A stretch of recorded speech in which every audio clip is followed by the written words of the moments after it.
Hi, everyone. I'm Brenda Butner. This is Bulls and Bears. Is the war against the war on terror hurting America and the stock market? Let's find out in the trading pit.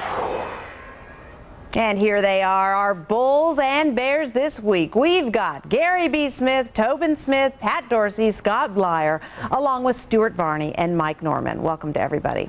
Well, some are calling it a war against the war on terror. In the last few weeks alone, top secret programs outed in the press.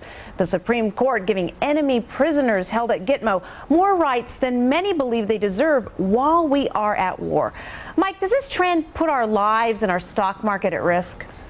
I think it does. In the big picture, I think it does. Look, if the war against the war on terror results in such things as not being able to go after terrorists, track them down because we are disclosing very important information, or the ways we operate in chasing these guys down, it is a danger. If the war against the war on terror results in us pulling out, then it will be an unmitigated disaster. Pulling out of Iraq. Geopolitically, it will be a disaster for the United States because we will be seen again as a very weak power. It will open up Iraq as potentially a satellite state to Iran. All these things are a worry for investors, for the economy, and it's just a lingering, persisting thing which can get worse and worse. Well, now, Pat, let me ask you a question. Whether or not you agree with the Supreme Court decision, isn't the fact that the Supreme Court is doing what it's supposed to do in our republic what we're fighting about? Well, last time I checked, if we're not going to respect the Supreme Court's opinions, there's really no point in fighting any kind of war for freedom or democracy or what have you. I mean, they're not fighting any kind of war against anything. They're upholding the law as they see it, which you may or may not agree with, but that's their job, and that's how the constitutional framers set this place up, and it works pretty well. But in any case, it has nothing to do with the market. As we saw on Thursday, the market's all about the Fed right now, not the Supreme Court.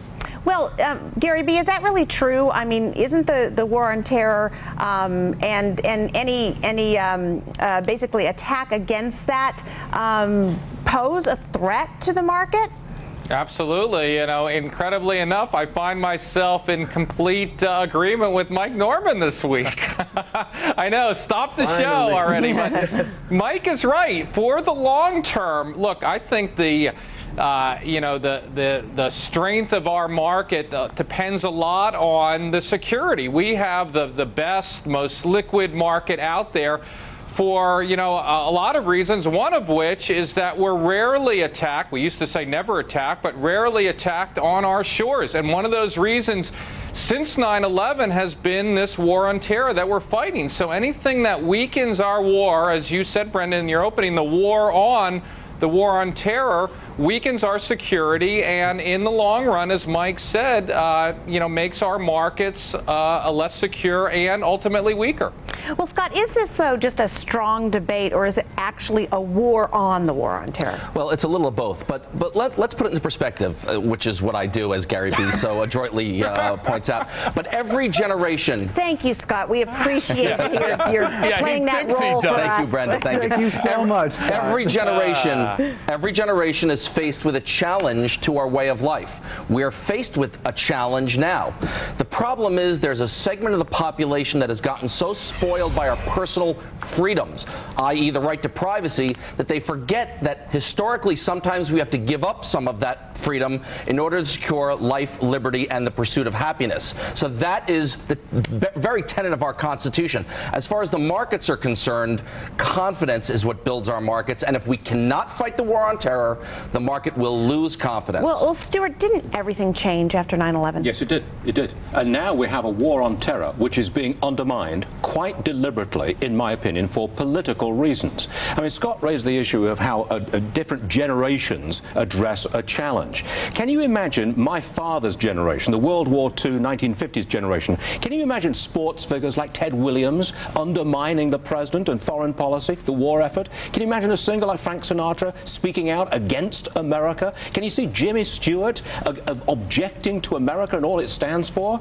We live in an era where this generation is not responding to the challenge in the way the previous generations did. They don't understand that there's sacrifice. There's sacrifice. Well, but during the Vietnam era, there were many who spoke out against the war. It's for political reasons this time around. The hatred of George Bush is palpable. And if this undermining of the war on terror leads to another attack, yeah, our economy really gets hurt. The stock market gets hurt and we get killed.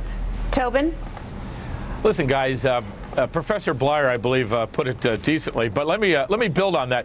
If you talk to our men and women who are over there fighting, and I get emails all the time, they say the reason they're there is for exactly the reason that someone could burn the flag, that absolutely someone could have the Supreme Court have the ability to go against the wing of executive branch and say, no, you overstood your ground. It is that the sanctity of what our system is, and it's why our men and women are risking their lives. You can argue technique. You can argue ideological issues. You can certainly argue that there's a whole bunch of liberals that hate George Bush and want to do anything to try to get around him. But what we are watching is our democracy, the American democracy, working the way it was intended. It's not pretty, but it is working, and that's what we're defending. We're not defending some schmo at the New York Times giving up our SWIFT system. But Mike, isn't that is true, right? So is this truly a war on terror? I mean, basically, Toby's saying things are working as they should. Well, look, we're lucky that they're working as they should, and that's why we're getting a false sense of security now. Look, we got hit in 9/11.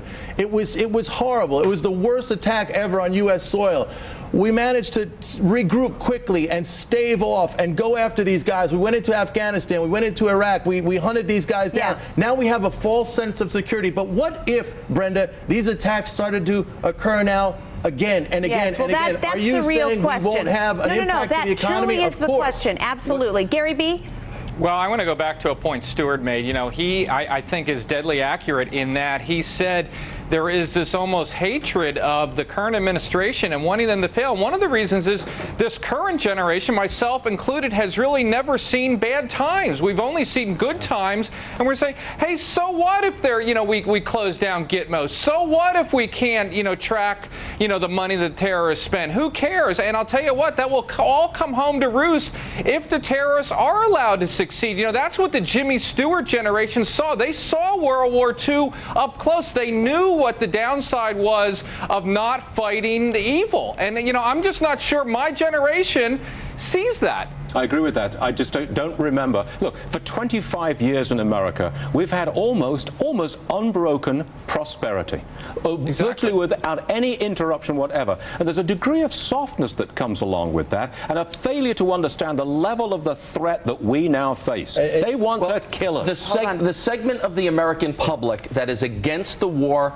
doesn't want to admit that there is a war. They have their head in their shopping bag, and that's a problem. That's a big problem. Well, okay, Toby, last word. Listen, the fact that we can all have this conversation means the system's working. And you know what? Our system is going to be better than all 5 of us and all 100 of us, because that's the beauty and the magic of what we do in America. Nice way to end it. All right. And you can bet you'll hear much more about this issue on Your World with Neil Cavuto each weekday at 4 p.m. Eastern. The Bulls and Bears gang joins Neil every Tuesday.